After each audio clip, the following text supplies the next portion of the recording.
જય શ્રી કૃષ્ણ, જય સ્વામિનારાયણ. અને આજે ફેમિલી ઇન્ટ્રોનો બ્લોગ બનાવવાનો છે, કેમ કે બહુ દિવસે બ્લોગની શરૂઆત કરી છે. અને આપણે ચેનલમાં શોર્ટ્સ જ વધારે મૂકેલા છે, બ્લોગ નથી.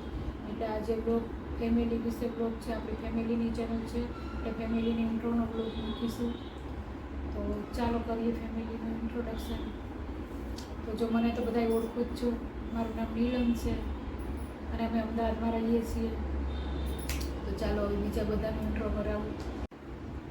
તો જો આ છે મારી દીકરી પરી, અને 12માની એક્ઝામ એની પતી ગઈ છે, એટલે હવે અમે વિડીયો બનાવવાનું ચાલુ કર્યું છે. વચ્ચે થોડોક બ્રેક લઈ લીધો હતો, એટલે જો હવે એ બેન ઘરે બેઠા છે અને અત્યારે કંઈક ને કંઈક ઘરનું કામ શીખે છે.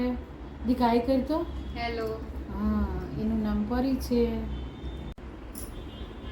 તો જો આ મમ્મી છે, આ પપ્પા છે, મમ્મી પપ્પા મારા છે, અને એ લોકો બેઠા છે અત્યારે પલંગ ઉપર. અને પપ્પા ભૂખ લાગી છે એટલે હવે નાસ્તો કરવો છે, એટલે હવે કરશે આગળ. અને મમ્મી કંઈક ને કંઈક કામ કરતા રહેતા હોય છે. જય શ્રી કૃષ્ણ કરો તો મમ્મી. હા, તો આ છે મારું. તો જો આ છે ને એ મારો દીકરો છે, અને એને ભણી લીધું છે, એ નોકરી કરે છે, અને એનું નામ જયમીન છે. અને જો તમારે જાણવું હોય કે એ શેમાં નોકરી કરે છે તો મને કમેન્ટમાં કહેજો. અને આ ફેમિલી ઇન્ટ્રોવાળો બ્લોગ બનાવ્યો ને તો એ બહાર ગયો હતો, એટલે એનો ફોટો મેં ઇન્ટ્રોમાં લઈ લીધો છે. બાકી આમ તો તમે એને બ્લોગમાં જોતા જ હોય છો. જો આ છે ને એ મારા પતિ પરમેશ્વર છે, અને એ છે ને અત્યારે ઘરે નથી.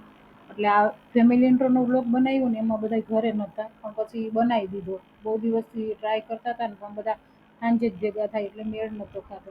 એટલે આજે બધાના ફોટો લઈ લઈને જ બનાવી દીધા છે. બાકી બ્લોગમાં તો તમને બધા જોવા મળશે જ. એટલે આ મારા પતિ પરમેશ્વર છે. જો આ છે ને એ અમારી બિલાડીઓ છે, એટલે આમ પાળેલી ના કહી શકાય, પણ મોસ્ટ ઓફ અમારા ઘરે જ હોય. અને અમને બહુ વાલી પણ છે, અને અમે પણ એને બહુ વાલા છીએ. એટલે એ છે ને કે દિવસમાં કદાચ જતી રહે તો 2-3 વાર તો અમારી ઘરે આવે જ. અને મોસ્ટ ઓફ અમારા ઘરે જ હોય, અને અમે એને બહુ રમાડીએ, અને અમને બહુ વાલી છે. એટલે એ અમારા ઘરના મેમ્બર જેવી જ ગણીએ છીએ અમે એને. એટલે એને અમારું ફેમિલી મેમ્બર જ માનીએ છીએ અમે.